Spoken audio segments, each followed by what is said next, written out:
Ron, next question on the list from members. How can we stay in this love energy and high frequency most of the time? And in fact, second part of the question would be, how do you do it? Whoa, that's an assumption that I do it all the time. I have this. I have my problems too, and especially when I'm driving and somebody cuts in front of me, I kind of lose a little bit of spiritual energy there. Uh, as we're focusing on going within, going into our heart, we leave as much as we possibly can.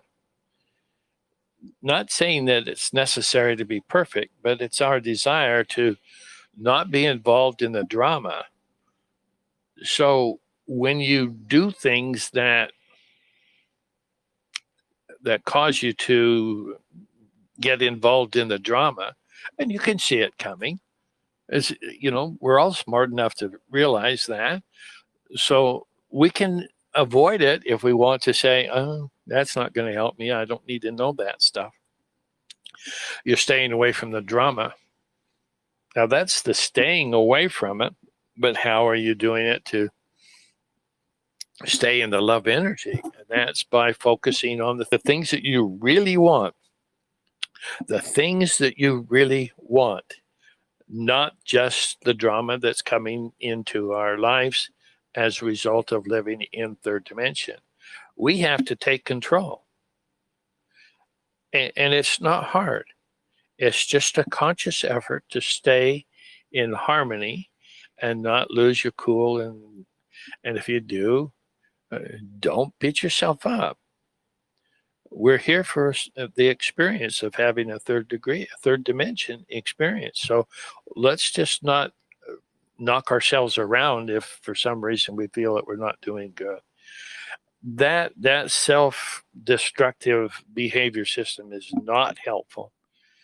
Don't ever diminish your abilities and say that you're not doing what's in your best interest. If you know you're not doing it, then change. And it's a consciousness that where you change it. So you learn how to not get involved in the stuff that you're not really interested in creating, and then focusing on the ascension process, if indeed, and I say this, if indeed you want to ascend, or if you want to qualify more fully for your humanitarian redemption funds.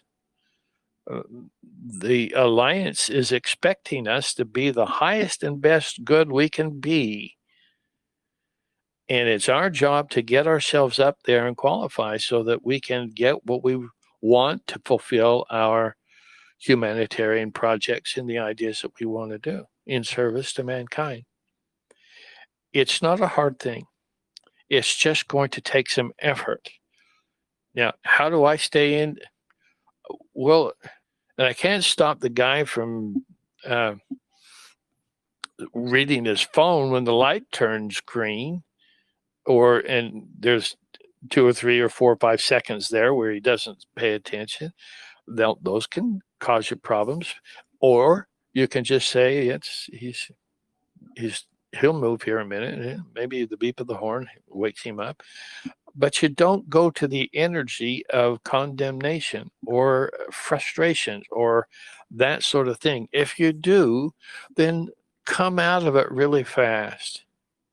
And it should only take you a block or two and you're driving in the cities to come back to who you want to be instead of what you became because somebody took away uh, mm, your love quotient or your life quotient, whatever you want to call it.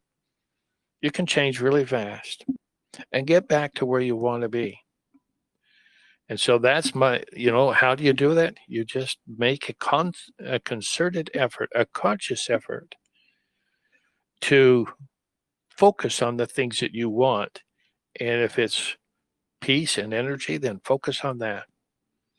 And you'll eventually come out of where you have been and you'll find over a period of time, try it for 6 months or 3 months and just check and see how far you've gone. And you'll find that it's not that hard. And look how far I've come. So those are the kinds of things, is self-determination. You don't criticize other people ever. You just let them be who they are. And disassociate yourself from those who want to take your energy or exercise power over you. Don't let that happen. Just stay in harmony and peace, um, and when you're not there, get back there. And it doesn't take long to do that if that's your desire. Your desire is the thing that's really coming through here.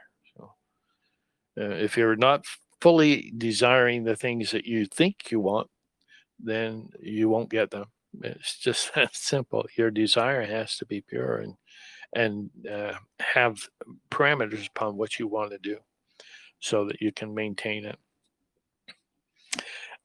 That's what I try and do, and don't look at me and say, "Oh, you fouled up there." Well, I do foul up, but I try and recover really as quickly as I can. Okay, Ron, that's a great answer. We will go ahead thank you. and absolutely, we will go ahead and stop the recording here. We'll be right back with another question.